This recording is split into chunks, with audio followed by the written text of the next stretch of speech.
Voilà, bonjour à tous, je suis complètement éblouie. Je ne réalisais pas quand je vous écoutais depuis les sièges que vous aviez ça. Merci beaucoup pour cette réduction de la lumière. Je m'appelle Vera Bustamante, c'est comme ça que je le dis moi. Vous pouvez dire Bustamante, vous pouvez l'écrire faux, j'ai l'habitude. Appelez-moi Vera, ça sera plus simple. Je ne suis pas du tout du monde de la gamification ou de l'informatique, ne serait-ce, ou de l'imagerie. Je suis psychologue du travail, de formation de base, et ergonome devenu par la suite, ainsi que chargée de sécurité. Je vous ai mis tous mes titres là pour que vous ayez une idée du scénario global que je représente ici. Je vais vous parler de santé au travail de manière générale. Alors, je ne vous présente pas de produits, de jeux, ni de projets concrets. C'est plus l'idée de vous donner un état des lieux de la situation en santé au travail pour voir si, dans l'Assemblée, il y aurait des idées de développement, peut-être, de thèmes. Mais je vois qu'il y a de la concurrence avec les gens qui ont parlé tout à l'heure. Donc voilà, on verra qui c'est qui gagne à la fin. Alors, j'ai une télécommande ici.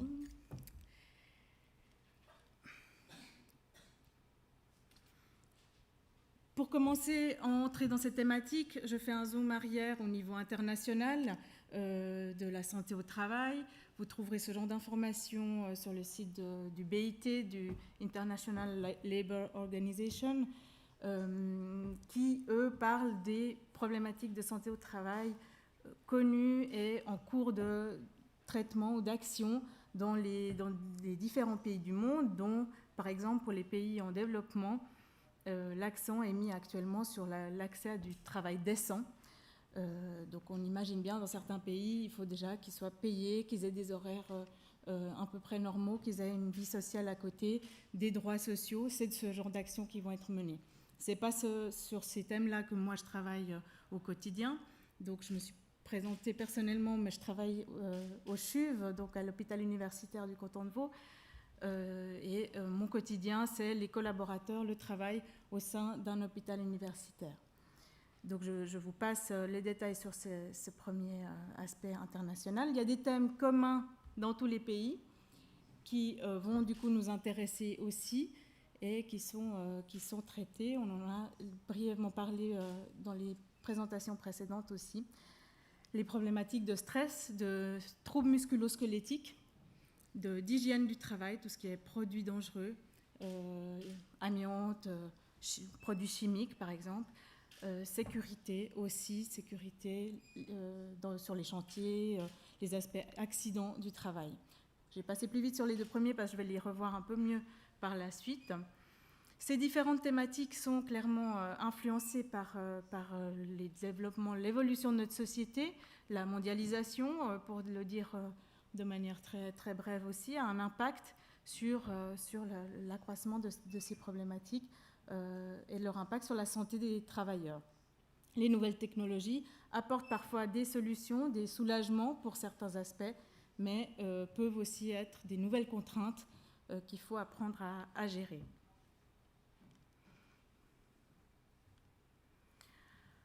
En Suisse, faisons le zoom sur la Suisse. La santé au travail touche à des thèmes. Actuellement, c'est ce que je vous parle un peu de notre quotidien, qui sont les suivants. Si on regarde notre organisme d'assurance accident, la SUVA, le principal, après il y a d'autres assureurs qui font ces assurances, mais c'est eux qui recueillent les statistiques des accidents au travail. On voit que dans nos différents secteurs, c'est le secteur primaire où on a le plus de quantité d'accidents, c'est là aussi qui sont les plus graves. Donc le secteur primaire, celui qui exploite les ressources naturelles, les forestiers, l'agriculture, la sylviculture, ce genre d'activités qui amènent des risques bien durs, on va les appeler comme ça, par rapport à des risques mous. Environ 400 accidents par année en Suisse dans le secteur primaire. Dans le secteur secondaire, on est à environ 150 accidents par année. Et voilà, secteur secondaire, c'est donc la transformation de ces matières premières, depuis l'industrie pharmaceutique jusqu'à la construction, par exemple. Le secteur tertiaire, finalement, compte moins d'accidents. On va avoir d'autres problématiques de santé au travail, peut-être dans ce secteur-là. C'est le secteur qui comprend tout ce qui n'est pas ni primaire ni secondaire, donc les services principalement, la grande distribution et les transports. De ces accidents, qu'est-ce qu'on sait? Ces statistiques que je vous ai d'abord présentées, c'est intéressant pour savoir peut-être qu'il y a plus à faire dans le secteur primaire, mais c'est plus intéressant d'aller approfondir un petit peu. On arrive à analyser les causes d'accidents qu'il y a derrière ces accidents. La principale, c'est les chutes de hauteur. On parlait de la phobie du vertige. J'aurais envie d'utiliser votre outil pour sensibiliser plutôt les gens sur les chantiers, par exemple, qui vont avoir une aisance tout d'un coup à être en hauteur qui les met en danger. Donc ça pourrait être utilisé à double facette. Les coupures, les coupures, piqûres, le surmenage et les contacts avec les substances dangereuses, tout ce qui est, c'est brûlé, c'est les substances corrosives, tout ce qui entre dans l'hygiène du travail. Sur ces accidents, alors quand on a la possibilité de le faire, donc d'analyser les accidents qui ont eu lieu, c'est ce qu'on fait dans notre équipe. Donc je finis ma présentation, je travaille dans l'équipe santé-sécurité au travail du CHUV, donc je m'occupe de prévenir les accidents aussi dans le cadre des collaborateurs du CHUV. Quand on nous annonce un accident, on va essayer de voir qu'est-ce qui s'est passé pour agir le plus en amont possible. Et c'est là qu'il y a peut-être aussi quelque chose à faire en serious game par rapport à l'analyse de ces accidents, à apprendre à analyser ces accidents, par exemple, avec des outils qu'on utilise déjà aujourd'hui depuis longtemps, l'analyse par l'arbre des causes, où on va aller chercher les différentes causes. Alors la bonbonne de gaz m'est tombée sur le pied, ça serait l'accident. Pourquoi elle est tombée? Parce qu'elle n'était pas attachée. On va aller chercher le plus en amont possible pourquoi elle n'était pas attachée, parce que la maintenance n'avait pas été faite, par exemple. Et plus on agira en amont de l'arbre des causes, plus on sera performant en termes de prévention. Donc c'est un outil qu'on utilise et qui pourrait peut-être être serious gaming un jour, je ne sais pas. D'autres types de problèmes de santé au travail que nous avons, c'est les risques psychosociaux. Vous en avez sans doute déjà entendu parler sous une forme ou une autre. Voici de quoi on parle quand on parle de risques psychosociaux. Les problématiques de conflits, de relations personnelles interindividuelles, les problématiques de mobbing, donc de harcèlement sexuel, stress, burn-out, dépression. Voilà, c'est des choses qui nous touchent, dont on a sans doute tous entendu parler. Du moment qu'il y a des êtres humains qui travaillent ensemble, ça risque d'arriver. Ce qui est moins le cas pour d'autres risques. Ceux-ci risquent d'apparaître un peu partout. C'est un thème qui a été beaucoup traité en France ces dernières années, on va dire, et qui a donné lieu à différentes publications aussi. Ces risques psychosociaux, on en connaît les causes, en tout cas, on en a une certaine vision des principales causes de problématiques psychosociales.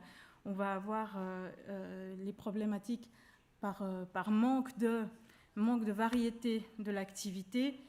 Ah non, il n'est pas là, il est là. Là, vous reconnaissez Charlie Chaplin dans Les Temps modernes. Ça dit un petit peu mon âge.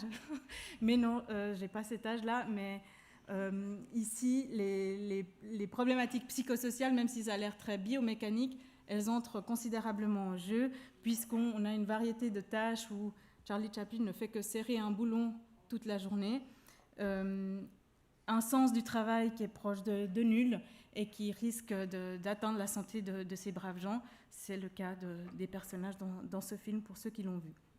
Le manque d'autonomie, la possibilité de s'impliquer dans son travail, de prendre des décisions sur la manière de travailler, c'est quelque chose d'important. Et quand ça manque, ça peut avoir des répercussions sur la santé mentale des collaborateurs. Les interactions sociales, les possibilités de développement, les possibilités de s'épanouir dans son travail, de s'impliquer de nouveau. Ces éléments-là sont à soigner si on veut éviter les problématiques que je viens de citer tout à l'heure.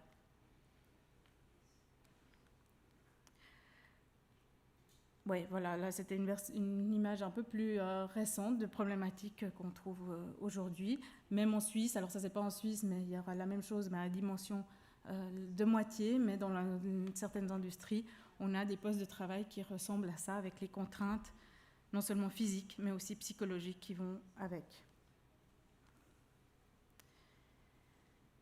Les risques liés au design à la conception des postes de travail, c'est aussi quelque chose qui est important dans la thématique de santé au travail. Pour faire bref, là, on a plusieurs types de problématiques dans ce chapitre. Il y a les problématiques d'ergonomie physique.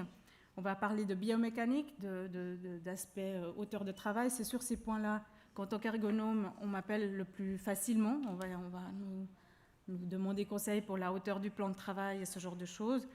Il faut intégrer toute une autre série d'éléments pour être vraiment efficace, mais ça fait effectivement partie des contraintes de l'activité qu'on doit pouvoir apprendre à faire juste et à en tout cas donner les bons outils aux personnes qui vont faire le travail. L'ergonomie cognitive, vous en connaissez peut-être déjà un petit peu plus par rapport à la thématique d'aujourd'hui, par rapport à l'utilisabilité des logiciels, des outils informatiques, ce genre de choses, des communications qui doivent être, des systèmes de communication qui doivent être adaptés aux capacités humaines, beaucoup d'informations en même temps avec des niveaux de priorité différentes qu'il faut décider rapidement. Par exemple, il faut peut-être aider l'être humain, qui lui n'est pas un ordinateur, à avoir directement la bonne information qui est à traiter en premier lieu.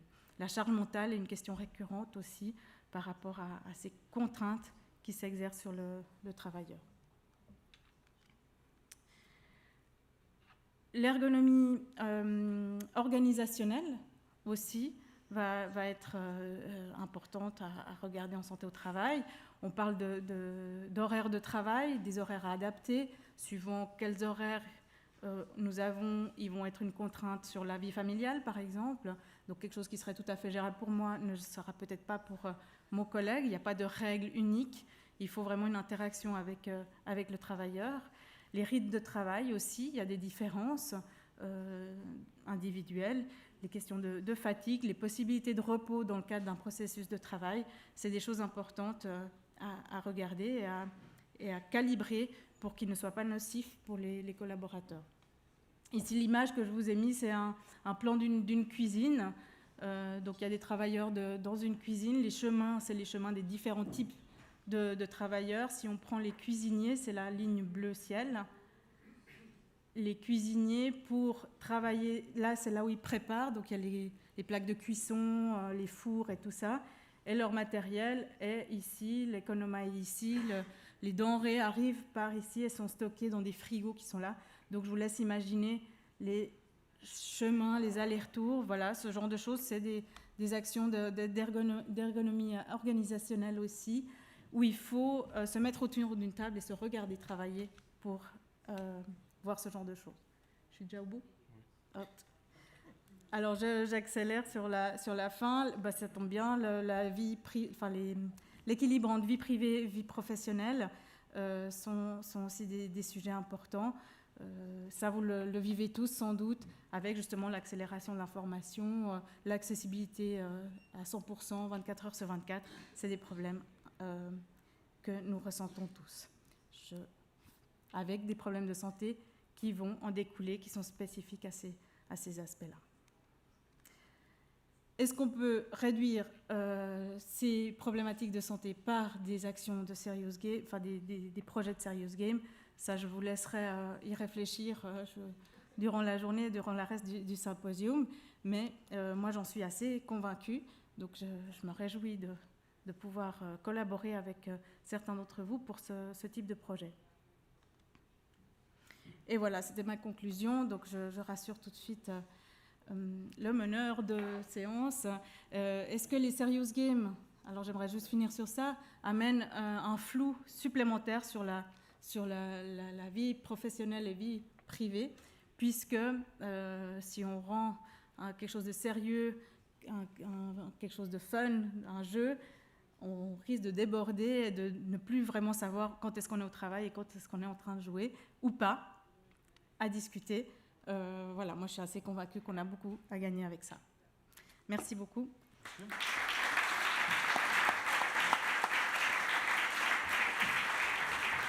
Du coup, je n'ai pas droit à des questions. Vous n'avez pas vu. Une dernière question. Merci Vera pour cette intervention. Est-ce que tu as des pistes déjà de serious game ou des choses qui seraient en projet Une question tout à fait innocente, hein, bien sûr. Tout à fait. Ben, ça tombe bien que tu poses la question, Stéphane. Effectivement, on a des projets, pour l'instant, en dehors du CHUV, mais j'espère pouvoir apporter un peu de cette expérience qu'on va mener avec des actions sur les troubles musculo-squelettiques. On a vu en tout début de session les robots qui permettent de faire de la rééducation, par exemple. Et on a la problématique des troubles musculo-squelettiques avant que les gens finissent sur ces robots, par exemple, qui est un thème qu'on va développer avec ton équipe. Et par rapport à tous les autres aspects que je vous ai présentés aujourd'hui, à mon avis, il y a beaucoup de choses à faire et que j'ai bon espoir que j'y participe aussi. Merci.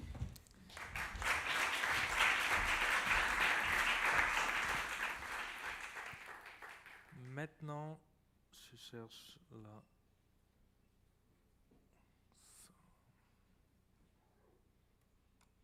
We come to the round table. Oh no, it's the okay. I will. Yeah. Shall we use this slide or not? I'm not sure. Okay. The round table is about. I will read what's standing in your booklet. Serious games and silver technology. This panel discusses chances and risks when applying serious game elements to the health sector with aging, silver technologies, and addresses important questions. How much fun should a serious game contain?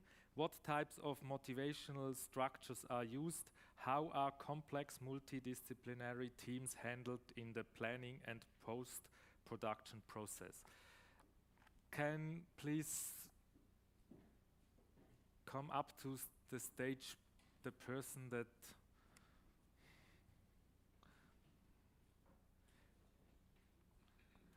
how can I make this? Oops.